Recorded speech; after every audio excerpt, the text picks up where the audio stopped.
एक गांव में दो दोस्त रहते थे, रवि और हरी। एक दिन रवि हरी से कहता है, हरी भाई, मैंने तो अपने जंगल की जमीन और घर की जमीन सब बेच दिया है। अब मैं गांव में नहीं रहूंगा। मैं तो अब शहर जाकर नौकरी करूंगा और खूब पैसा कमाऊंगा। गांव में तो कुछ नहीं रखा। अगर तुम भी चलना चाहते हो तो साथ चलो। अरे नहीं रवि भैया, हमारे लिए तो हमारा गांव ही सब कुछ है। हम अपना गांव छोड़कर कभी शहर नहीं जाएंगे। और रवि भैया, मैं आपको भी सलाह देता हूँ कि आप भी शहर मत जाओ। शहर में कुछ नहीं रखा। हमारा गांव ही हमारे लिए सब कुछ है।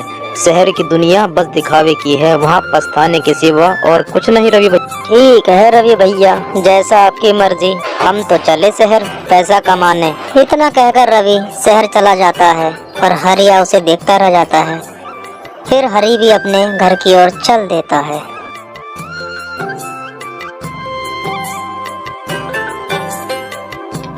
उधर रवि शहर चला जाता है और रवि के शहर जाने के बाद हरी अपने काम में लग जाता है।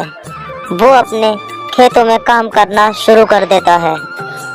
हरी दिन रात धूप और बारिश में खूब मेहनत से काम करता है।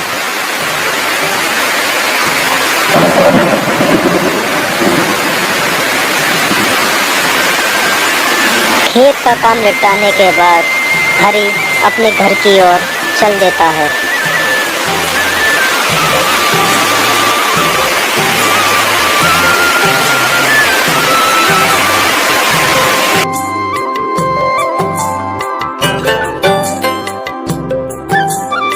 अरे हरी, आप आ गए खेत से।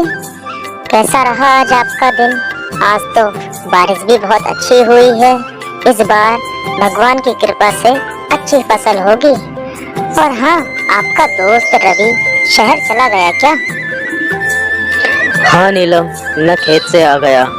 हाँ, बारिश तो आज बहुत अच्छी हुई है और लगता है इस बार फसल भी बहुत अच्छी ही होगी, क्योंकि मेहनत भी पहले से बहुत ज्यादा की है नीलम। हाँ, तुम रवि के बारे में पूछ रही थी। रवि को मैंने रोकने की बहुत कोशिश की नीलम, लेकिन उसके सर पर तो बस शहर जाने की धुन सवार थी। अरे हरी, शहर तो बस नाम के और दिखावे के होते हैं। हमारे लिए तो हमारा गांव सबसे अच्छा है। हमें तो ये शहर की दुनिया बिल्कुल पसंद नहीं। तुमने ठीक कहा नीलम, मैंने भी रवि को यही समझाया था, लेकिन उसके सर पे तो बस पैसे कमाने की धुन थी, सो चला गया। जी कहिए सेठ जी, आपने मुझे अचानक यहाँ किस काम से बुलाया है, बताइए। अरे देखो भाई रवि, मैंने तुम्हें यहाँ इसलिए बुलाया है कि मैं तुम्हें कुछ बताना चाहता हूँ। बात यह है कि अब काम के हालात पहले जैसे नहीं हैं, तो मुझे अब तुम्हें नौकरी से हटाना पड़ेगा। तुम कहीं दूसरी जगह काम देख लो रवि। अरे सेठ जी, ये आप क्या कह रहे हैं?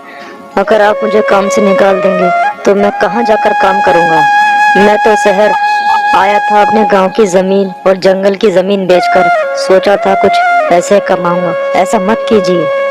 अरे देखो भाई रवि, मैंने तुम्हारे काम का ठेका नहीं लिया है और मुझे इससे कोई लेना देना नहीं है कि तुम अपने गांव से क्या बेच कर आए हो।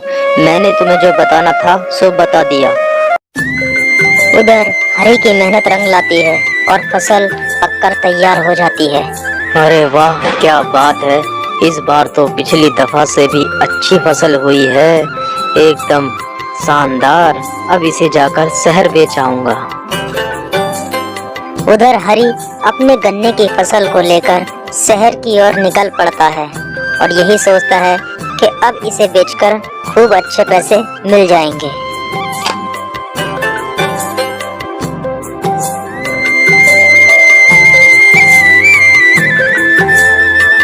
सेठ जी, मैंने गन्ने की फसल फैक्ट्री में उतार दी है, आप देख लें। अरे नहीं भाई हरी, हमें तुम पर पूरा विश्वास है।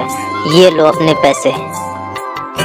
शहर से गांव वापस आकर रवि सबसे पहले हरी के पास जाता है मिलने के लिए। हरी भाई, तुम बिल्कुल सही कह रहे थे। शहर बस दिखावे की जगह है। मैंने अपनी जंगल की जमीन और घर की जमीन दोनों बेच दी और अब मैं पछता रहा हूँ। अरे कोई बात नहीं रवि भैया, तुम शहर से फिर वापस अपने गांव आ गए हो।